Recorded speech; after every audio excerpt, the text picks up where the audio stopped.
Namaste to all. So most of you are already aware of a PIL that has been lodged against Wikipedia by a group of Ayurveda personnel.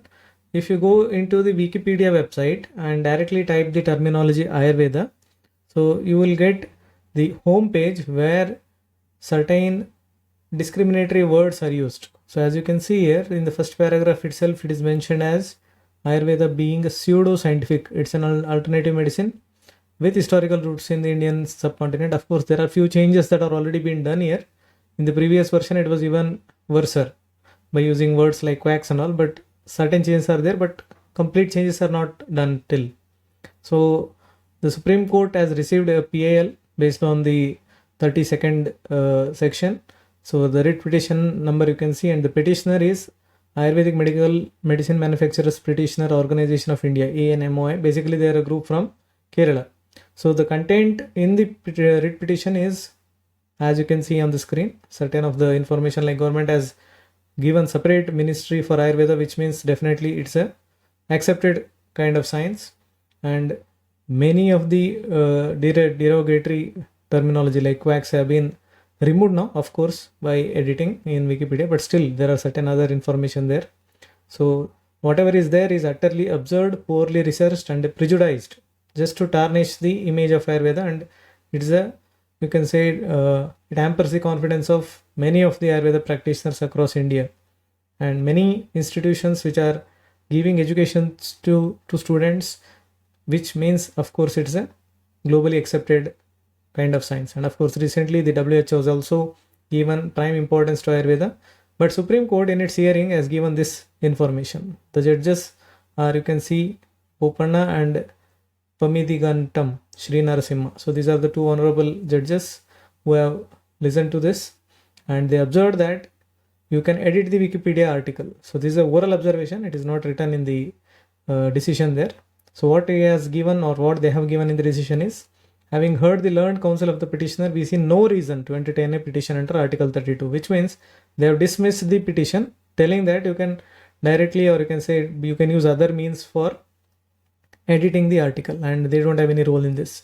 So now the question is whether Ayurveda is pseudoscientific as mentioned in the Wikipedia.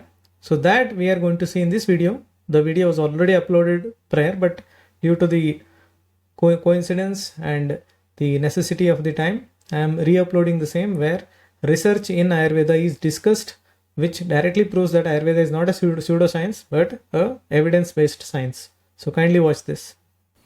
So if you see the research methodology in Ayurveda, we can find multiple references for that, not one. So to understand better, I have done classification of that, like understanding of research methodology in Ayurveda under different headlines. One is based on the concept of Siddhanta, then the concept of Pararthanumana. There is the science behind the topic called as Ayurveda Avatarana rather than the mythological origin, and the Vadamarga, multiple Vadamarga mentioned there. So in this way I have tried to divide it so that you can understand it better. As such, there is no mentioning as such in this way, but I have done it in that way.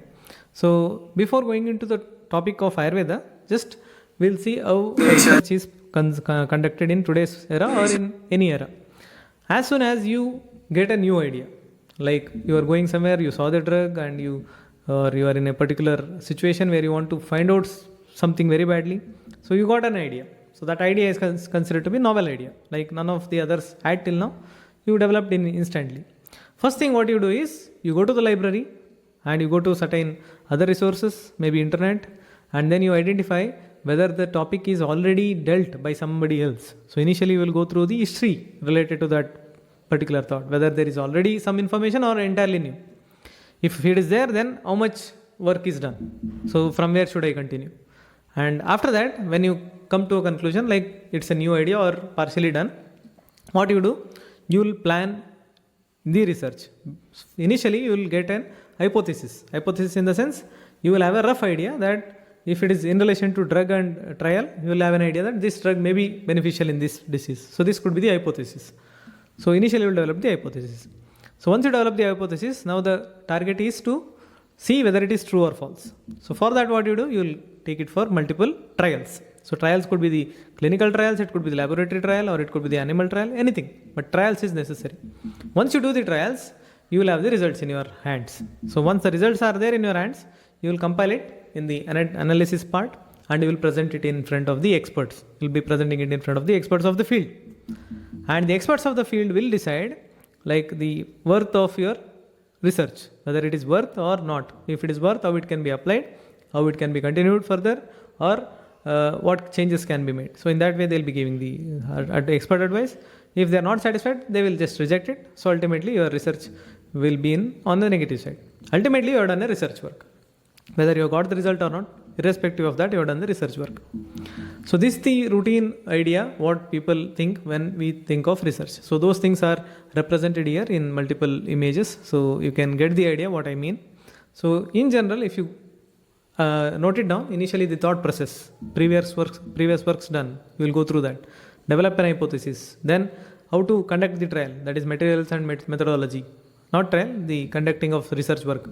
Then if it is a clinical trial, go for trial. If it is a laboratory trial, there. If it is a literary work, then literary trial. Then the results, what you are going to get ultimately. Then analysis. It could be simple analysis or the statistical analysis. And ultimately the conclusion, whether it was helpful or not, what could be the future steps taken.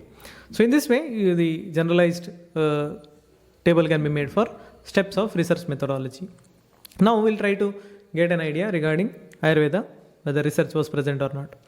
The first point what I have taken is the concept of Siddhanta. So Siddhanta, I have made a separate video on Siddhanta.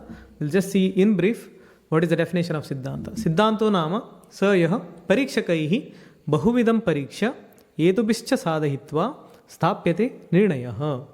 So in brief, Siddhanta is that, Siddhanta refers to that conclusion. Nirnaya is the conclusion. Conclusion given by whom? Parikshakaihi, the experts in that field. After what? Bahuvidam pariksha. After giving multiple trials, Bahuvidam pariksha, multiple methodology were adopted to prove that point. And etubhischa sadayitva, and by giving the evidence, etubihi refers to by giving the evidence, by showing the evidence, sadayitva, to accomplish.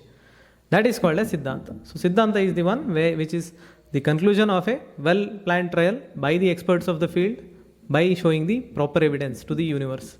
So this is a Siddhanta. Doesn't this definition of Siddhanta match exactly with that of research methodology which we saw just now? Yes, definitely it matches. In detail, the explanation of Siddhanta, I have given in a separate video. You can just watch it here. So here or here you are going to get the link. So you can watch there to get a better understanding of Siddhanta, and even the types are mentioned there. So that is very much necessary. So by understanding the concept of Siddhanta, you get an idea that whatever is written in Ayurveda, irrespective of the line, each and everything is considered to be a Siddhanta. If I tell that the Khara Mutra is responsible for the curing of diseases like Unmada and Apasmara, definitely it is also a Siddhanta. Definitely trials were done on this, and that's why they have written. In other words, in a surgical case, this instrument is to be used. If it is written in Ayurveda, it is also Siddhanta. Definitely they have tried it, and ultimately that is the conclusion. We may not have the research papers and the evidences as such. We don't have now, but definitely it is based on multiple trials. So, in general, the lines of Ayurveda are considered to be Siddhanta, which indirectly says that Ayurveda believed in the process of research and roughly matches with the protocol followed in today's time. Maybe the methodology is different, but protocol is exactly one and the same. To justify this or to give better clarity on this, I have taken a definition of Dravya. If you see the Dravya definition as per Charaka, it is very interesting. Yatrashritaha karma gunaha karanam samavayi yat tat dravyam. I think everyone is aware of that. So yatrashritaha, where resides. What resides?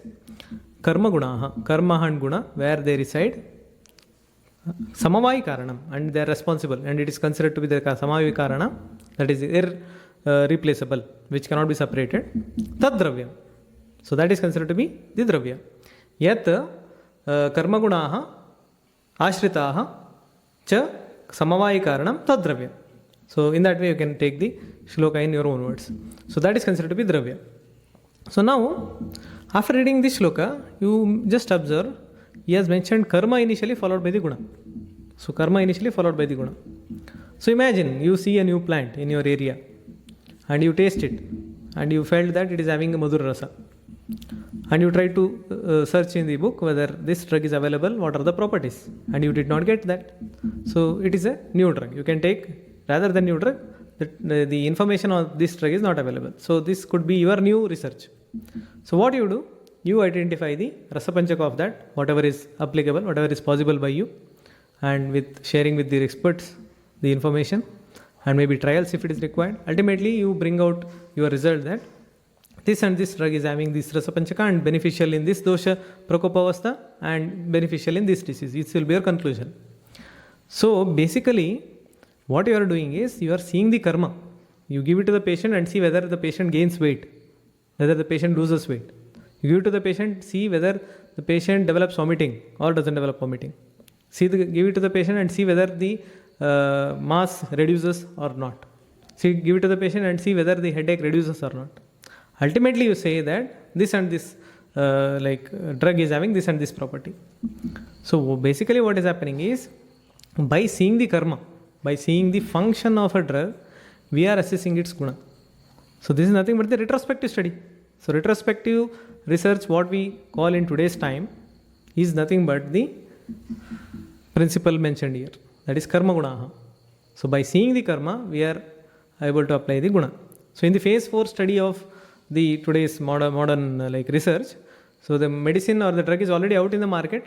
So the pharmaceutical company will take the feedback even after it is in the market and ultimately decide whether the toxicity and everything is within limits, and then decide whether to continue or not.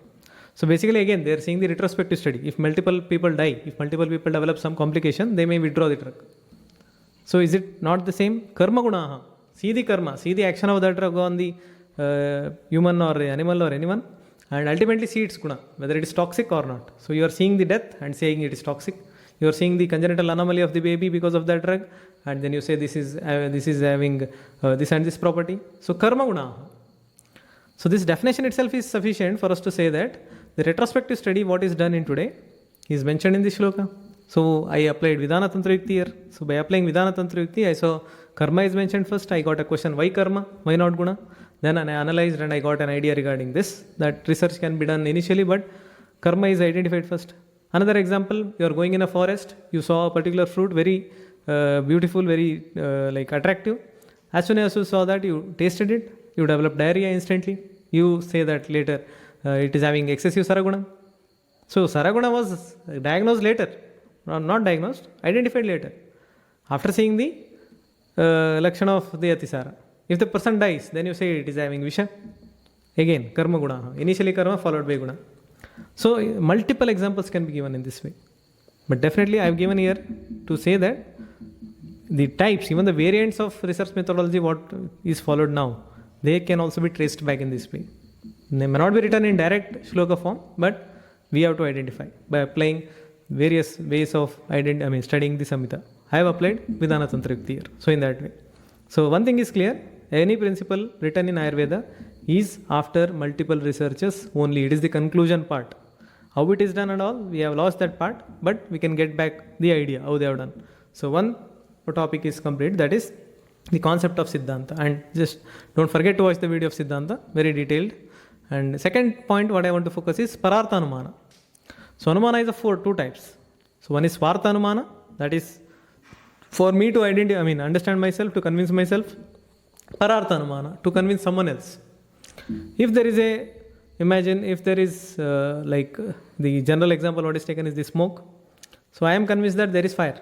So if I have to tell it to a 5 years kid who doesn't know this information, then that is Parartha Anumana. You are convincing him, the small kid who is seeing it for the first time. So you are trying to tell him that if such and such situation arises, you have to run. So that is the situation. So now what you do, you will be using these 5 steps. That is Pratigna, Hetu, Drishtanta, Upanaya, Nigamana. So very beautifully explained in Ayurveda, these 5 steps. Pratigna. Initially you tell to the baby that, or the boy or girl that, whenever there is fire, there should be smoke. So this is your Pratigna. Or the opposite, that is also fine. Whenever there is smoke, it means there should be some fire one or the other place. Then Hetu. So Hetu is, the Pratigna is done. Hetu is the Dhuma here. That is the smoke is representing the fire. Drishtanta, example. How will you convince him? By giving simple example. So the boy must have been in kitchen multiple times. So give him the example of kitchen. So you might have seen in the kitchen your mummy is cooking. So you can see the smoke. So they can see the fire. So same way outside. So that is Drishtanta. That is the Udarana. Sopanaya. So just like how it is in the kitchen, same thing applies to the universe. That is connecting the two. Eto and Drishtanta. Connecting Eto and Drishtanta is Upanaya. And ultimately the Nigamana. That is the conclusion part. That is Yatra Yatra Duma Tatra Tatra Vannihi. So same thing. So simple example I have given. So the examples what we have seen that is represented here in the image form. Very simple example. That's why I have taken it. You might have got bored of this example, of course, but a very easily understandable example. That's why I have given. You can give your own example. Not necessary to give only this. You can give any example for the Pararthanumana. So in that way. So now if you see this, same thing is done in the research methodology. Same thing. If you see the research methodology done now, pratigna, you are telling something. Hypothesis. You are telling that this and this drug is beneficial in this disease. This is your hypothesis. This is your pratigna. Now hetu, that is the methodology, what you follow. That is the need of the study, materials and methods. What is the aim? So in today's research methodology, these steps, that is what is the need of doing that research, aims and objectives, what are the aims, objectives of your study, and how you are going to perform that, materials and methodology, that is considered under Hetu. And previous works done you are going to see. I said in the initial part, that is you are going to library to see what the others have done. So you are seeing the Udarana, Drishtanta, similar works of your study. Then analysis of the results, Upanaya, and conclusion, that is the Nigamana. So if you see this, the Hetu, Pratigna Hetu, Drishtanta, Upanaya, Nigamana, it is exactly the same protocol what is followed in today's research methodology. So this is another way of explaining the research methodology in Ayurveda from Pararthanumana. And even in Pararthanumana, we are convincing others. So in research methodology also we are convincing others about our study. That is why it can be taken under one of the one of the ways of showing research methodology in Ayurveda. And next topic is science behind Ayurveda Avatarana. Most of the colleges teach this topic only from mythological point of view. Brahma, Daksha, Indra, Ashwini Kumara Indra, then the other people. They usually represent them with a particular god's name and all. Is it just limited to that or scientific? So for this I have done a separate video. So a very interesting topic. So just see the video in the link here, and even in the link below you can see there or video link there. So each of the character mentioned in the Ayurveda Avatarana, like Brahma, Prajapati, Ashwini, Sahasraksha, Triputra, Agniveshadi, each one represent one thing. So if you connect that, if you connect the dots here, you are going to get the research methodology. Isn't it interesting? So kindly watch that video. Ayurveda Avatarana and research methodology in Ayurveda is one and the same. So in that way. So Triputradi and Agniveshadi, what we are having, the books right now, Agniveshadi, Kansti, Prutak, Tantrani, that is individual books of these authors. They are nothing but the conclusion part. They are nothing but the conclusive evidence of their study material, their research work. So what is that? Go back and see. I will not explain here because it's again a lengthy video. It takes much time to explain. You can go back and see there. And lastly, the fourth headline what I took was Vada Marga. You know that there are 44 Vada Marga. Again, if you try to put them under the research methodology, some of them match exactly with that of research methodology. That is, in the context of Vada Marga also, you are debating with other person, and ultimately something is going to be proved at the end of that debate. Ultimately some or the other new line is going to come up, and that may be beneficial or may not be beneficial. That is secondary, but ultimately that will have some impact on that science. There it is verbal, and in research methodology it is a documented one, well documented one. It is both verbal and written, you can take it. But some of those headlines matches with that of research. What are those? The Aitiya Nama Aptopadesho Vedadi. So previous work done by your seniors, by the experts in that field. So that is nothing but the previous work done. Hypothesis, again it comes under Pratigna that I missed. So initially a Pratigna, your hypothesis whatever you got. Aitiya, that is Aptopadesho Vedadi, that is previous works done. Then materials and methods, that is coming under Hetu, Drishtanta and Upanaya. Clinical trial, so you are doing the clinical trial based on the shed Padartha only, Dravya Guna Karma Samanya Vishesha Samavaya. So the entire clinical trial or any of the trial are coming under one of this, Dravya Guna Karma Samanya Vishesha Samavaya. Then analysis of the results, how you are going to do? You are going to either do it through pratyaksha or anumana or the artha prapti. Ultimate other pramana also may be there, but these are more important. So pramana mentioned in Vada Marga can be taken under analysis part. And lastly, the conclusion part, Nigamana or the Siddhanta. Siddhanta is also part of Vada Marga, you know that. So that is the ultimate conclusion of your research study. So if you happen to see these 4 headlines, I think it is very much clear. Topic of Siddhanta, topic of Parartha Anumana, then the concept of Ayurveda Avatarana itself, and ultimately the Vada Marga, some of the Vada Marga. Each and everything is representing the research methodology, what the ancient seers have done. So ultimately, what is the conclusion is, Ayurveda is a science-based medicine, evidence-based medicine. Today's time you might have heard, we need evidence in this way. Definitely, they are saying from their perspective, we need to show them with evidence by our research methodology, what we follow in today's time. But still, for you, for being an Ayurveda doctor, Ayurveda student, you should be having that proud feeling that whatever is written in Ayurveda is written only after the research methodology. Like after following the ultimate research methodology. So in that way, you can feel proud about your own science and give due respect what it requires so that you can get back. The more you give respect to Ayurveda, definitely you are going to get back the same amount of fruit for yourself, for your personal benefit.